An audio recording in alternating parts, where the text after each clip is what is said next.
Selamat datang kembali. Hari ini kita lanjut bongkar rahasia sederhana dari buku Carmen Gallo ya. Yang nomor 2 nih, Inspiration. Come on baby, light my fire. Judulnya aja udah bikin penasaran. Pertanyaannya, gimana sih komunikator yang hebat itu bisa beneran nyalain api semangat, bisa bikin pendengarnya tergerak gitu? Ya, ini menarik banget. Intinya, seperti kata Gallo, bukan cuma soal data atau fakta aja, tapi lebih ke melukiskan sebuah visi. Sesuatu yang bikin orang sampai merasakan di hati gitu. Buku ini kan penuh contoh ya, pemimpin yang pakai cerita, pakai misi besar yang jelas. Betul, betul. Nah, kita coba lihat beberapa contoh kunci dari buku ini.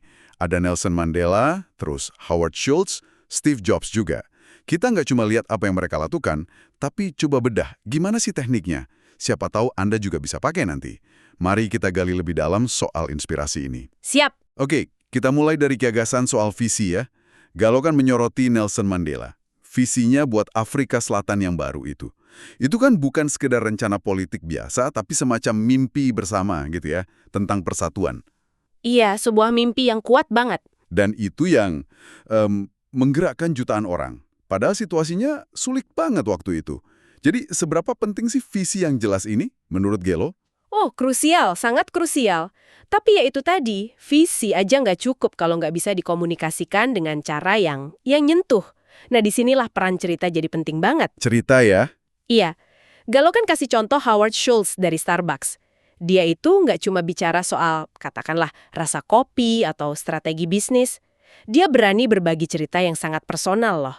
Oh iya, saya ingat tentang ayahnya kan, yang kecelakaan, terus kehilangan pekerjaan, tanpa pesangon, tanpa jaminan apa-apa, itu kan cerita yang cukup rapuh ya kedengerannya.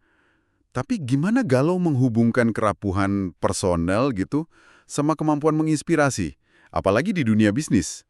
Nggak berisiko kelihatan lemah tuh. Justru itu dia kuncinya.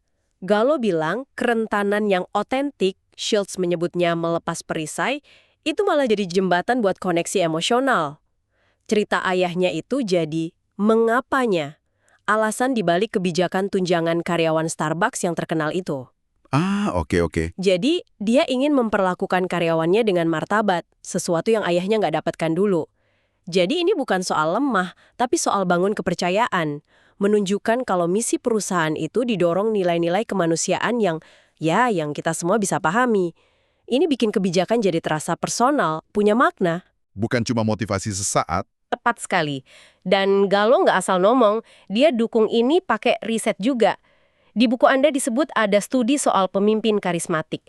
Mereka cenderung pakai gaya bahasa yang disebut retorika berbasis citra. Retorika berbasis citra. Maksudnya gimana tuh? Jadi mereka pakai kata-kata yang membangkitkan indera dan emosi. Kata-kata kayak mimpi, keringat, hati. Bukan cuma yang sifatnya logis atau intelektual. Nah, bahasa kayak gini bikin pesannya lebih nempel, lebih menggugah orang buat bergerak. Bahasa yang membangkitkan rasa ini nyambung banget nih sama konsep lain yang dibahas Gallo juga. Misi besar, big mission. Ini pada dasarnya mengapa yang lebih gede di balik kerjaan kita gitu kan? Sesuatu yang melampaui produk atau jasanya itu sendiri. Betul, betul. Steve Jobs itu contoh klasiknya lah. Dia kan nggak sekedar jualan komputer ya. Dia jualan alat buat membebaskan kreativitas. Buat bikin penyok di alam semesta katanya. Haha, iya iya. Ingat cerita legendaris pas dia rekrut John Sculley dari Pepsi? Oh, yang pertanyaan itu ya? Iya.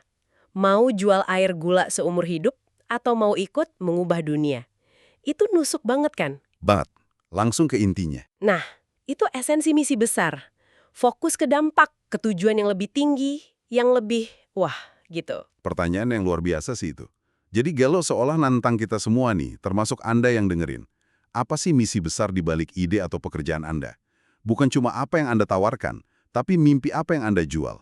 Masalah besar apa yang coba Anda selesaikan. Kumpul karena produknya bagus, tapi karena ada tujuan yang berani. Ada misi yang rasanya lebih besar dari diri mereka sendiri. Itu yang bikin kerja atau perjuangan jadi terasa punya arti mendalam. Oke, oke. Jadi kalau kita coba tarik benang merahnya nih dari rahasia hashtag 2 soal inspirasi ini. Inspirasi itu ternyata bukan sihir, tapi ada polanya. Perlu visi yang jernih, yang menggugah. Betul. Terus perlu cerita otentik yang nunjukin sisi manusiawi kita buat bangun koneksi. Iya, jangan takut melepas perisai tadi. Lalu pakai bahasa yang hidup, yang membangkitkan emosi. Dan semuanya itu dibungkus dalam sebuah misi besar. Alasan mendasar kenapa semua ini penting. Dan yang penting dicatat, ini ada pergeseran fokus ya. Bukan lagi sekedar ngasih tahu orang, tapi beneran menggerakkan mereka. Galuh kayaknya mendorong Anda buat nanya ke diri sendiri. Cerita spesifik apa sih yang nyambungin Anda secara pribadi sama pesan Anda? Terus, gimana caranya bikin visi Anda itu beresonansi di level emosi, bukan cuma di logika aja buat audiens Anda? Nah, ini mungkin jadi pemikiran penutup nih buat Anda bawa pulang. Sumber ini kan banyak bahas gimana pemimpin hebat menginspirasi orang lain. Tapi gimana ya sama langkah awalnya? Gimana kita menumbuhkan dan menemukan api inspirasi itu di dalam diri kita sendiri dulu? Mungkin bahkan cuma buat diri sendiri aja awalnya. Sebelum kita bisa efektif menyalakannya buat dunia luar. Sesuatu untuk direnungkan mungkin ya. Menarik itu. Oke, sampai jumpa di pembahasan kita berikutnya.